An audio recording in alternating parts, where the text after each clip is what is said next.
All right, welcome everyone. We're Semblance of Sanity. I'm Caleb. I'm Jacob. And we're here for Made in Abyss. Episode 2. Yes. Yes. And we have a robot boy added to the companions. That we do. And adventures. Adventure awaits. Yeah. Yes, we now know the foundation bits of the Abyss, but not really. We might. Right. We might eventually find out some Maybe. specific bits here and there. Yes. And we had some crazy theories in our previous episode Yes, discussion. for sure. Oh my gosh. So this episode, what do you think we're bound to get? I think this will be their first setting off from the orphanage with the intent to find out what this robot boy's origins are. I could see that. Kind of the idea that they'll forge their own way. Right. And they'll maybe abandon the orphanage is that would be kind awesome. Of limits and stuff like that. They do only have 12 episodes, so they can't mess around. Mm-hmm. They gotta, They have to keep things going. They have places to be. I could see them maybe spending one more episode getting things ready for the adventure, and then the third episode is them actually leaving. Right. The second episode, this episode, ends with them just starting to go down. Right. But I don't think this is that type of show, so I'm predicting that they will be on their way before the ending, well before the ending. Especially since around the middle. And they have established that just going into the abyss isn't that scary of a notion for a lot of them. No. They do it every day. It's when you get deeper that it becomes a big deal. Right. Yeah. All right, so without further ado, let's get into this episode and see what happens. All right. Yep. Sure. Good to bringing this up. Mm-hmm. Yeah. Yeah. Ooh. Yeah. 深海4層全身に激痛流血深海6層から人間性の喪失もしくは Whoa. Loss of humanity? 異物録の総集編だ Oh, wow. This is good stuff. 発 Yeah. 掘された主な異物の図鑑なんだ The most powerful magic items. 特級異物時を止める鐘 What? これ私のお母さんが見つけたんだよ Okay. What? Okay. Wait. レグに似たようなものは載ってないんだでもご飯でも動く謎めいた動力化石の木も一瞬で溶かす不思議な力にすべすべなのに歯も通さない皮膚髪の毛は火でも燃えなかったよ火を目と耳も私よりいいみたいそれと腕は40メートルくらい伸びるよだけどお尻の穴はよく見えなかった測り棒で調べようとしたら機械みたい Oh my gosh! 十分ですごめんね俺ら止められなくて棒が取れたよ後半の I got the stick out. 今の動画が異物録に載ってないから Oh my gosh! 1級以上なんだそうだとするとすぐにレグは取り上げられ存在は隠されて Mm-hmm. 分解されるかも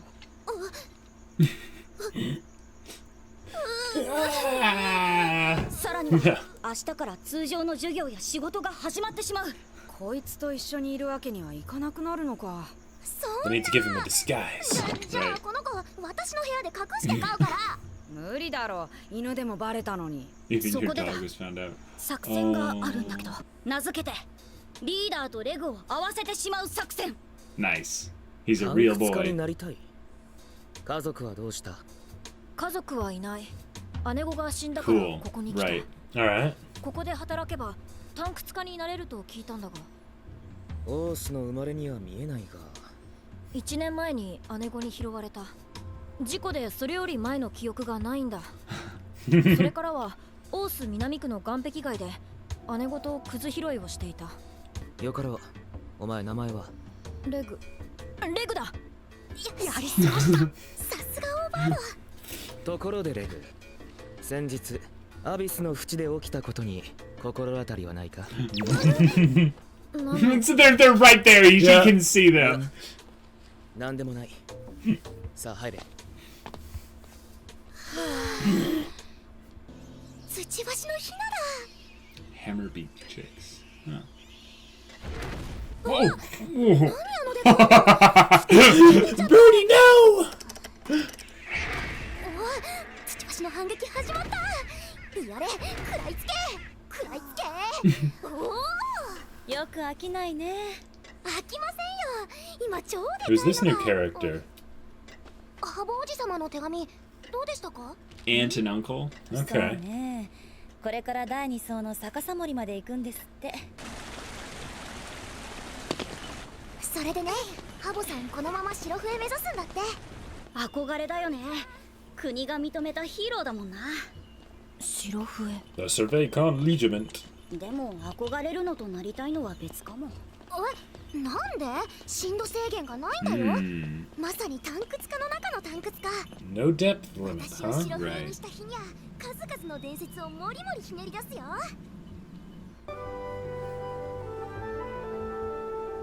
あっという間に2ヶ月。驚くほどすんなり馴染んでしまった。Okay. 初めての探掘まであと3日。この鈴ともお別れだな。いいなぁ。Oh. 大丈夫。僕は多分大きくならないが、キウイはどんどん大きくなる。なるほど。 Makes sense, yeah. おかえり。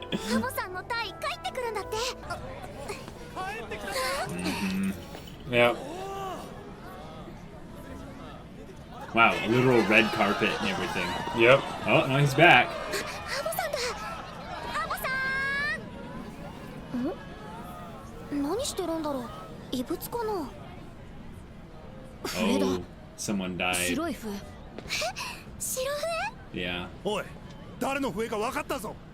ライザだ。殲滅のライザのだ。 Oh, they found a ライザだって white よ。 whistle. ライザって Her お mom. 母さんの名前。 Oh. Okay. 世界唯一最後の資源魔性の大穴アビス、そこに挑むは我らが探掘家たち。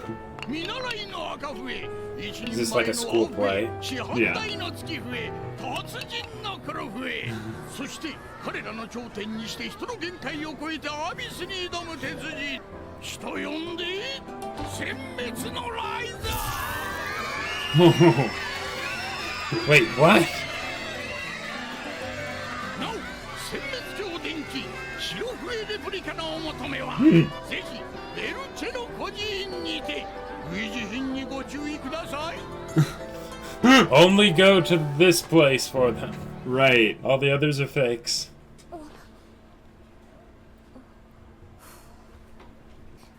リーダー。今日の復活祭は母上がいかに偉大だったか知れる。お前にとっても大事な日だ。しっかり見ておけ。 You're not allowed to be ライザ sad. さんの最後の祭りでもあるの I だ mean, から we な。 know リ that, ーダー。 like, the fact that they're not saying she's dead is kind of a subtle hint that Yeah, they might find her at some point. exactly. But we don't know. Like, Yeah. they're making it so ambiguous. ライザさんがラストダイブに入ったのはお前が2つの頃だったからな。タンクス家としての彼女は Wow, 皆の語る 10 years. 通りの Yeah, 伝説的 12な of 白 them. 笛だったとは言っても俺もタンクスに随伴したことはほとんどない。俺が知ってるのは地上にいる時大酒飲みで喧嘩っ早く言動もどこまで嘘かわからない。その上ひどい変色か。白笛じゃなかったらただの変人だ。前を宿したばかりのライザさんは When 調 she 査 went 隊 to と the 共に abyss. 深海4層まで潜ることになった。なんでそんな。国からの匿名だ。真相で見つかった特級遺物 Okay. アンハードベルの回収だった。 Right. 探掘は苛烈で The One time that stopping. stops. Yeah. 他国の探掘家との争いもたびたび起こり調査隊はほぼ壊滅。お前の生まれはアビスの真相ということになる。 Okay. あの Now, それじゃあ the 私。 silent or the unheard whistle was the one that they actually そう said いうわ what け it なか did. ろう。 Mm. 初めての探掘で盛大に吐いたのを忘れたのか。4層からの上昇負荷は大人にも耐えられるようなものではない。しかし、これが大変に重い代物でな。壊滅状態の隊にこれを持ち帰る力は残されてなかった。 What? それじゃあやっぱり私生きているような。ライザさんはアンハードベルを諦めた。仲間の亡骸を後に残った隊員と2人でお前を運んだのだ。Okay. 特級異物は一つ持ち帰れば町が潤い、タイの将来も約束される。それら全部を手放してでもお前を手に入れたいと願ったのだ。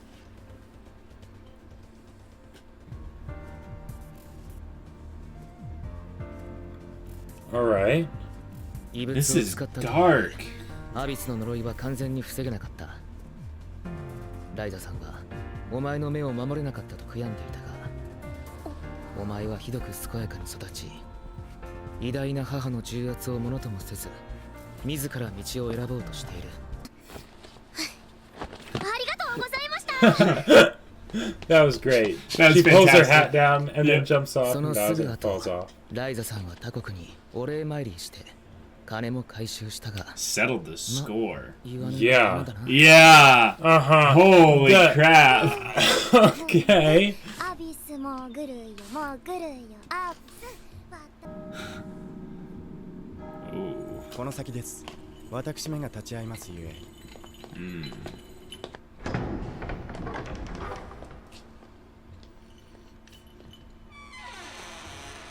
It's so dark. Yeah. Kind of like firefly light, basically. Not Some at kind of all crystal. ominous. Green is the color of like 手は触れないでくださいますよ。 sickliness and like kind of Why aren't they supposed to touch anything? These are findings. 何？ But it's evidence or something. That was Reg. That was Reg. 手紙か？ It was something that looked like a person. No, that was Reg. 似ている。 Yeah. ところどころ違うけど。 It, Uh-huh. Mm-hmm. Yep. リコ、隣に文字しか書いてない紙がある。手紙にしては短いな。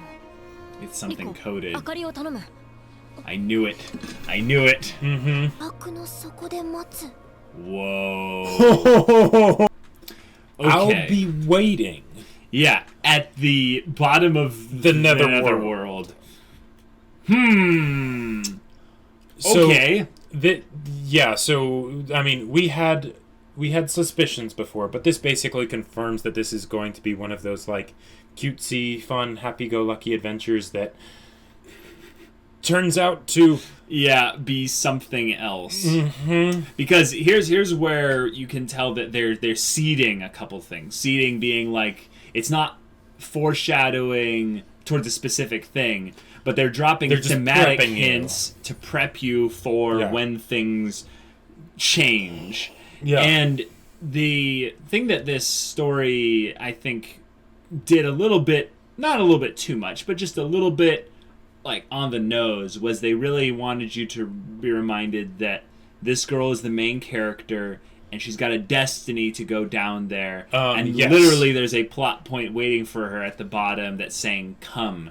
Right. And I don't mind that because for a few reasons. One being that this show is very short, so they're not going to waste time. Mm-hmm. Two, they did a time skip, so it's not like it all happened all at once, but it's like, Right. okay, in the couple months that passed, oh, this was a key thing that happened, we Right. need to make sure you see this as the audience. Right, but this is the idea of we need to give her a very strong why to go down into the abyss, A so that concrete why. even when things get tough, She's still she gonna was wanna going go to still down go deeper. down deeper. Yep. And here's the thing that I'm a little bit weirded out by, is the idea that the mom kind of wants her to come down, or is the idea that she wants others to come down. Here's the crazy thought.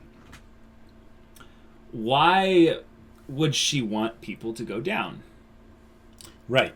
It's Why would she go up, leave the kid there, not bring him down Yep. with her? Mm-hmm. Well, and also the fact that she went down, and then people found her down there. Mm-hmm. But since I don't think any of them were white whistles, that means that she came back up from the bottom, but then they found her body and Right. it said, I'll be waiting at the bottom. So this is very much smelling of like some mind-altering, like magic mumbo-jumbo Like, well, something changed with her perspective at the very least when she went down there. The idea of what was introduced, that people, when they come back up from the abyss, sometimes when you stare into the abyss stares back at you. Yeah, people can lose a lot of their physical health and also their mental health. Yeah, so they or can specifically just die. said humanity. Like, but that's a point of actual. That's a legitimate reason now for why people wouldn't go back up. Think about it this way, Jacob. If you went down deep enough and curiosity just took you, and now you realize you're down way farther than you can physically survive going back up. Yeah. The point is, the curse of the abyss is the coming back up. Right. And it is not the going down. Right. And the big question that I think needs to be asked is how much is it a curse and how much is it like something that could theoretically be a natural phenomenon? So like, if they go up layer at a time, right, then could they get to the top without suffering the adverse effects, or is it only when they go up all at once? Yes, we don't know. That's a good question. I think that the point is they're going to use fantastical words to describe things like the bell that stops time. Yeah.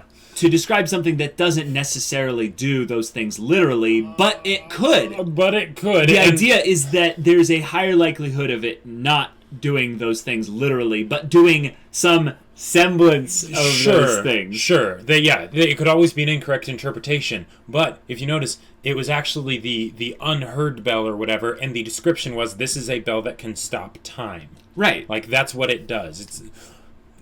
Well, see, here's the thing. We don't know what...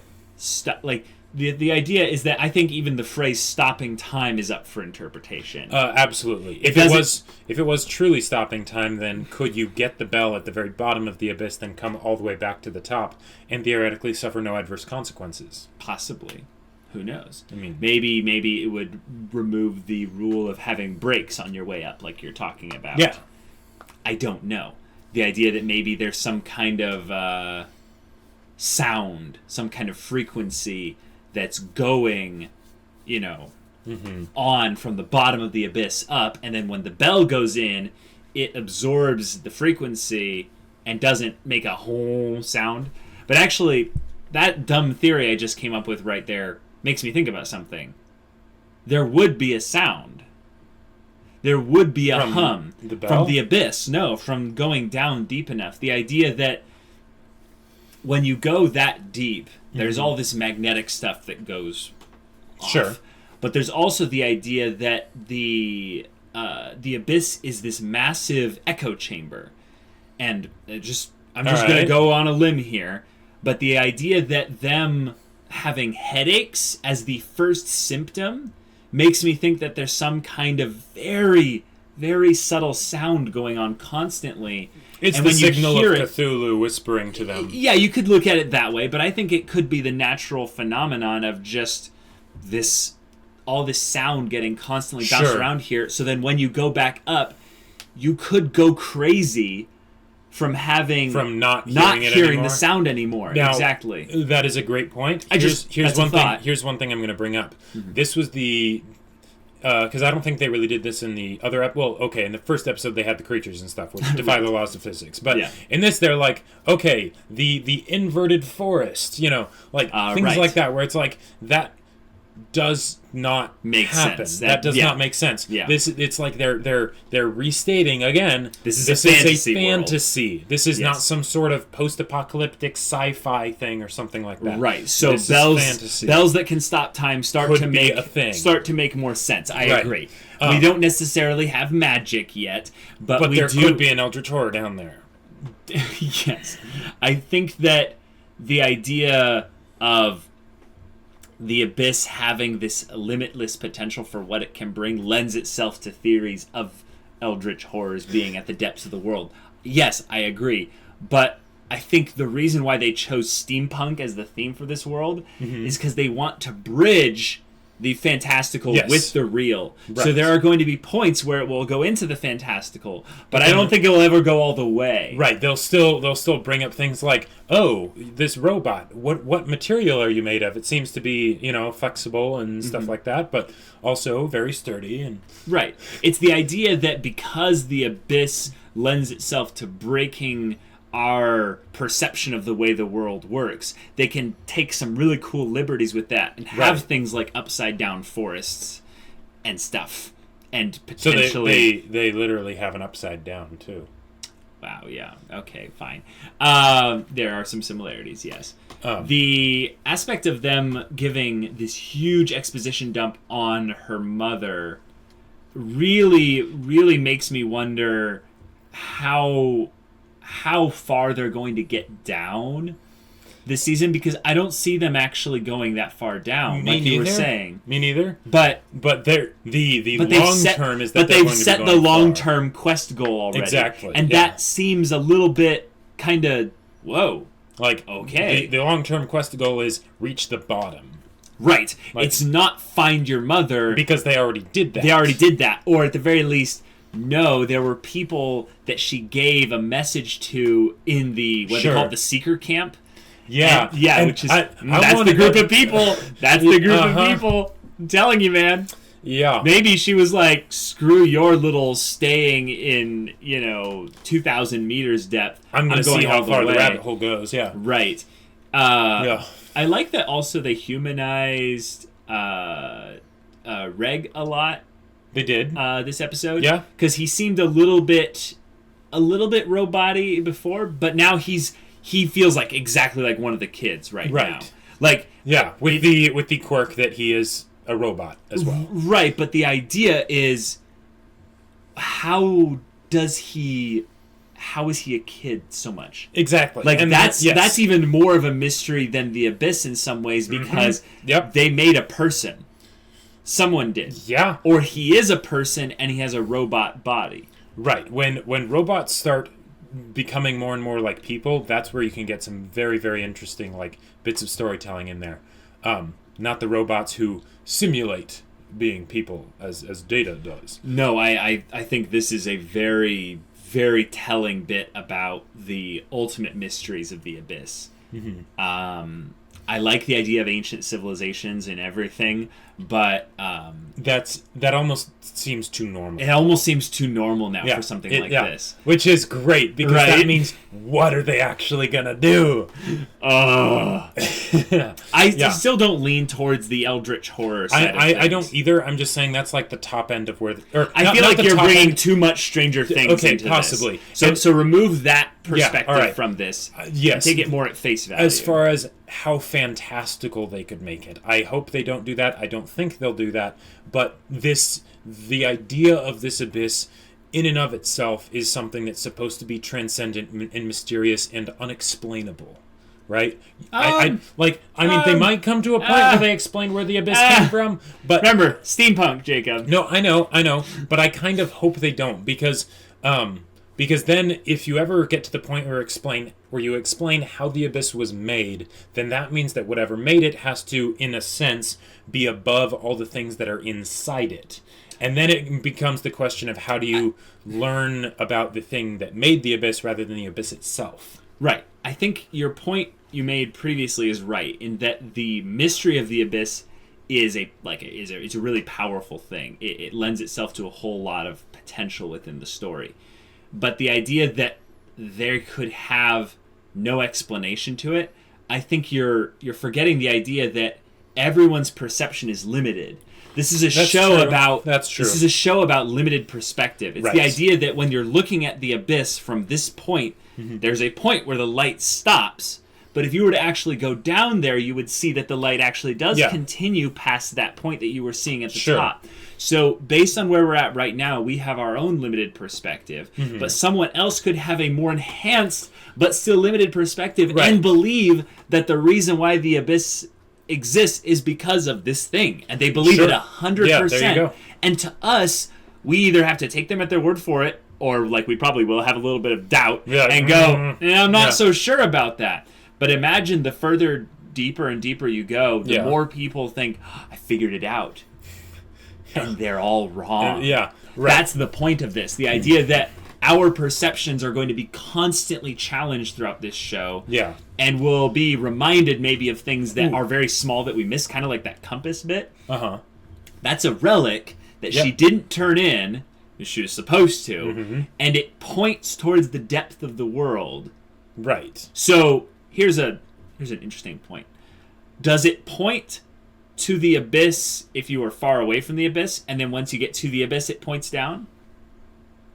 Or is it always pointing down? Because technically, if it's pointing to the depths of the world, it should always point straight down. Right. My question is that what if it's actually a way to get to the bottom of the abyss kind of a thing? Right. It's the idea that this thing is sending up, this abyss is sending up some sort of signal, and this compass thing is receiving it. It's going, closer. I love that they're having actual specific like magic items in this. Yeah, it feels like kind of D&D in a way. It does, but I love that it's something where it's like, oh, this does something mechanical. You know, it's not like some lame thing where it's like, I have this magic weapon that makes me do a lot of damage. But it's like, no, this actually does something very specific in the story that only this does, as far as we know. Yeah, the thing that encased the baby so that it was resistant to the effects of the Curse of the Abyss when they brought her back up.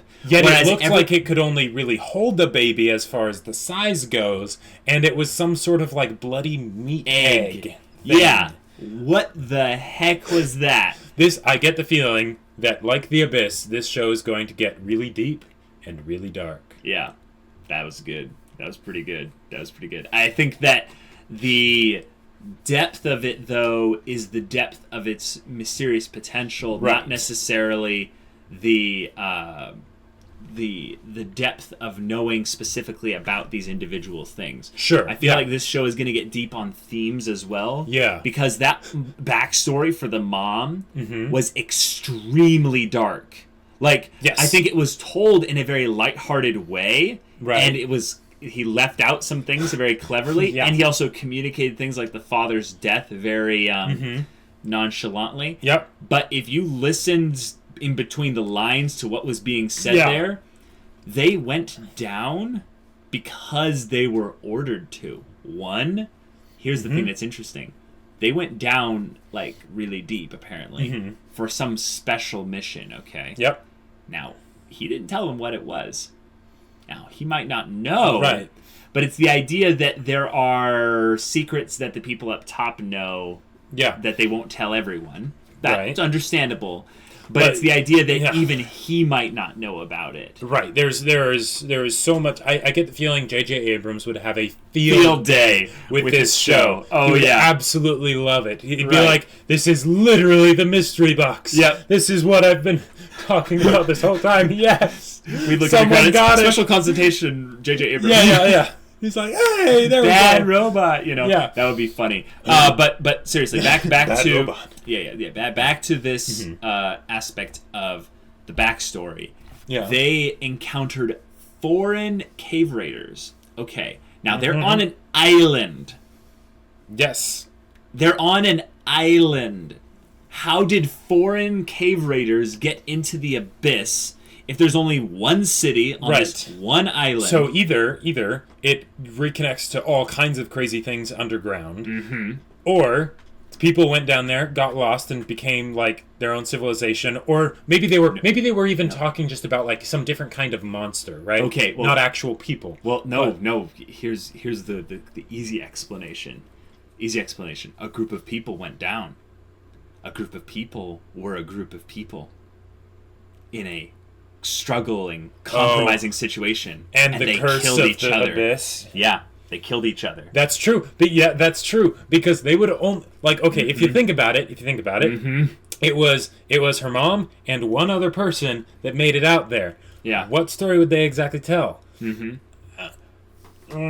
And then they could have the situation where they go down there and they find someone down there that's been down there a bit too long, and they don't do the thing that you should do, where it's like 2 in the back of the head as soon as they turn around, Right. But and then maybe that person starts getting hungry. Maybe who knows? Like, the idea is that it could go a million different ways. Yep. But then she abandons the rest of them very unsubtly. He communicated that she abandoned their mission, probably, to get the bell. timeless, the unheard bell. Yeah.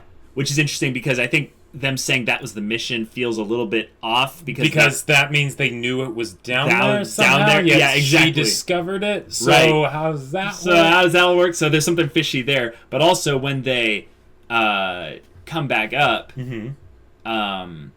I'm guessing that whatever rules about coming back up they didn't follow, and she left a lot of dead people on the way back up. It wasn't just 2 people who survived the attack from the foreign raiders. Oh, they died as they were coming back up? That's possible. That's also very dark, and it's the idea that a bunch of those people could have been the parents of some of these orphans that we are meeting and knowing right now. And, okay, so one of the things that they've established is that you don't necessarily die when you go down too deep and then you come back up. Correct. You can die. You can also lose your humanity. What if the way or you can just get headaches? But they made it a point of saying you go down like really deep. Right. But the idea was that there are certain consistent behaviors of based things on how deep you go. Yeah. Now, what if the loss of humanity or whatever was instead some sort of like One Ring addiction or something, where you just wanted to go back down. You just want to go back. And we have to go back, Kate. And it's not necessarily that they would lose their humanity. They just become obsessed. What if they actually just didn't want to stay up here? Sure. No, like that's a good point. Yeah. What if one of the things that they try to keep kids scared of going too deep is the idea that no, just human curiosity is the disease of the mind. And that would be really interesting, because if you think about it, if they rely on these relics, then if you have someone that actually goes down and doesn't come back up, they might be totally fine. They might be completely alive. Right. But then, but we don't get our relics. But now we're not getting people that are getting relics. Our economy is just getting ruined. Exactly. Maybe the reason why they have to use kids is because kids are the only ones impressionable enough right now at the surface level, or because they're running out of adults. That's actually the point, is that they're running out of adults because the adults will be helpful for the longest time. And that would also explain why the orphans are around the same age. That maybe there was something that happened around the time when she came back, with her as a baby, and a lot of people just started. There could have been an exodus, Yep. I think that's a little bit of a stretch, but it's definitely there. The final bit of the backstory, though, that I got to bring up is the fact that she went and got payback on the foreign cave raiders. No. It wasn't I don't think it was the foreign cave raiders. It was the country that was upset about that she left the item down there or something like that. Which seems also a little bit off, because what it sounds like is there's a simple explanation for this, is that there's people sailing to this island from another country specifically to cave raid, which I'm like, I get that. That makes sense. That's how they said the town started. Yep. No, that does bring up a question, though. But why would she go all the way to the country over there, get her payback, come back, go back into the abyss after doing all of that? That is an excellent question. An excellent question. What was the thing you were going to bring up? The thing I was going to bring up is that by mentioning another country so early on, that makes you think that the focus is going to be on stuff on the surface rather than in the cave. Right. So that makes me wonder if, one, they're basically saying, hey, we have big plans for this show. Right. I think it's a build-up thing. It doesn't have anything to do with this core. Absolutely. I think this core is going to be focused in the depths.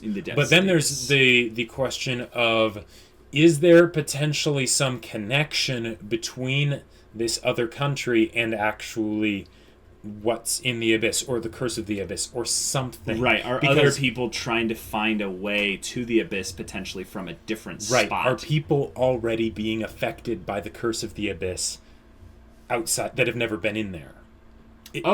Could there maybe be something that's drawing people here? Well, no. I don't think that's a thing they're going for right now. It's the idea that it's prestige, it's money, it's honor, it's the idea that if you could get a bell that can stop time, would you want to maybe go search for other cool stuff? Right, it's the idea that right now they said it is literally the only unexplored place left in the world. It's literally the dungeon that keeps on giving. Yeah, there is a bit of a D&D kind of riff on it going here, that once you're actually in the dungeon, you get like loot greed or something. You're because like, there's there's so many better and better monsters dungeons. and loot as you go deeper, and and as many levels as it needs to be. Yeah, exactly. So I see the appeal for other people. This would be a great campaign, actually. This would be a great campaign, yeah. I feel like this backstory that they gave was very watered down, but was obviously dark. Right, and it's great because it's a way to build mystery for the show, right? Because they're not laying all their cards down. Yeah. And they're making it obvious that they're doing that, but they have a good reason for doing that because, well, she's a kid. She's a kid. Yeah. Also, what it does is it tells us it gives us a little bit of warning about the tonal shift that's coming. Oh, absolutely. I feel like one of the things that separates this from something like Madoka Magica, for instance, is the idea that I saw the tonal shift coming for this show. Like, I know it's coming, like episode 1. Yeah, right. And the thing is that I could see it not coming at all. Like, it just might not happen, Yeah, that's possible. But I would be hilariously surprised if it didn't happen. I would too. It's one of those things where Madoka, I feel like it was there, but it was way more. It was in like the camera angles. It was in the camera angles. It was in the way they did specific things. I'm not going to go into spoilers, but I feel like this show has me excited and terrified at the same time. Yeah. Whereas other things, you don't get that excitement because of the curiosity exploration factor not being there. So this is a unique thing that this show has. I'm sure other shows have done similar things, but I haven't seen any of those shows before. So this is a very unique experience for me, at least. I feel kind of like Rico in this kind of situation where I have this intrepid desire to explore this abyss, but I'm also very wary about the idea of there are going to be consequences to going down, and it's not the things that they're telling us. Yeah. What they're telling us are the consequences. That is not it. Yeah. It's like loss of innocence consequences. Like hardcore. Minimum. Hardcore. Yeah. One of the things that I want to just give him a shout out for stylistically is the idea of having it be an abyss. Because the idea of darkness, it communicates the unknown, right? Right. And a lot of times people use that strictly for the ominous, stuff. Yeah. But the fact that they're using it for instead a sense of wonder and adventure, even though there's the dangerous stuff down there, I really commend them for doing that, because I can't remember the last time that the idea of a dark pit was like, oh, let's go down there. Yeah, like exactly. Yeah. So and it's not anything that's like incredibly like unrealistic or new or whatever. It's a massive sinkhole. Right, a massive sinkhole. It's like, okay, that's obviously probably not something that would occur naturally. Oh, right? No. There are sinkholes that occur naturally. It's just not to this scale. Right, not to this scale. But there are, Jacob, there are plenty of massive sinkholes like right now around the world. Oh, absolutely, They look exactly like this. They're just not this big.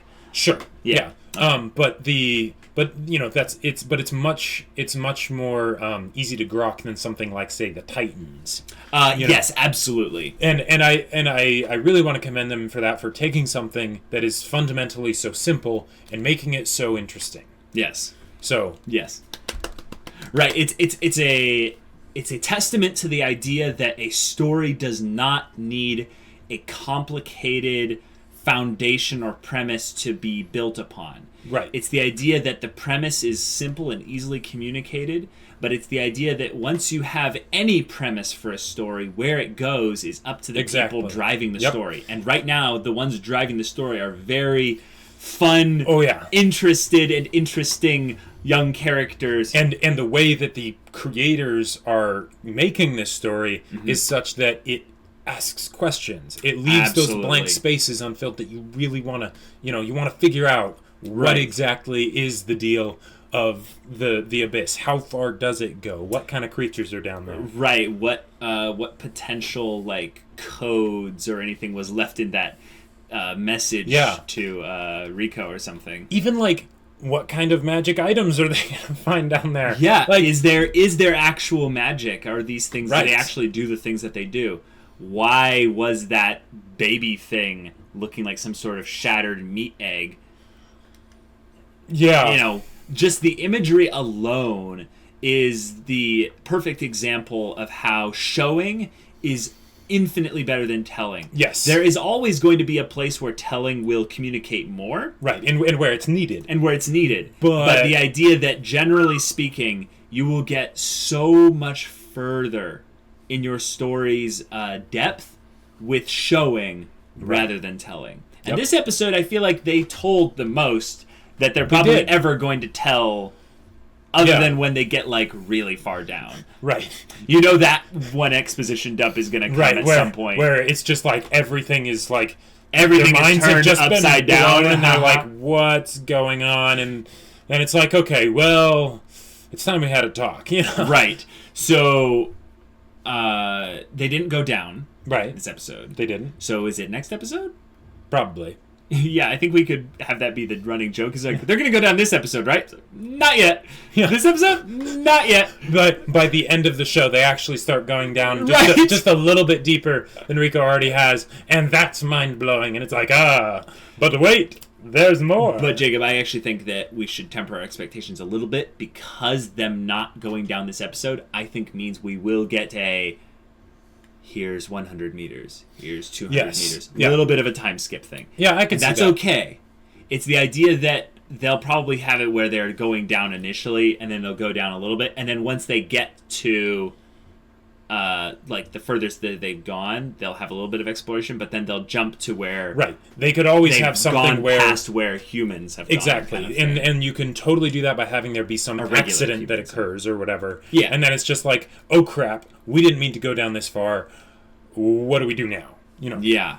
Well, and that'll be very cool to see. Yeah, it's a very interesting bit where they might be separating the group as well by having the motivations be very clear specifically for Rico, but not necessarily so for Nat and Shiggy. And I feel like Shiggy was the star of this episode with his excellent deduction and analysis and ability to kind of sort out what's actually going on. He was kind of the reference point for the audience. And, you know, he did the whole anime glasses character thing very well. He did. But I feel like Nat has gotten completely shunted off to the side as just like, a bit. Yeah, you got replaced, buddy. Sorry. Well, and they could have some good conflict with that. Yeah. You know? Is it Reg or Reg? I actually think Reg could be what they're... Because Reg is like short for like Reginald. Right. I think it's Reg. Okay, if it's Reg, then you know what's kind of funny is the idea that he's not a regular boy. Yeah. I was like, oh, regular. He's not regular though. Whoa. So smart. Okay, I think that's about good for discussion now. Yeah. There were a couple specific pronouns, like proper, you know, things that were brought up that I'm like, sorry, did I say pronouns? I meant to say proper nouns. That's okay. You get what I was saying. I feel like those we can't fully speculate on because it's kind of the idea of, are they magical items? Are they just kind of special things that are interesting? But, you know, but we might get more context as we get more of them and as we go deeper into the abyss. You know what? I just figured out the name of the title is Reg. He's made in the abyss. It can also be our main character. She was born in the abyss. They're both made in the abyss. I'm so... Wow.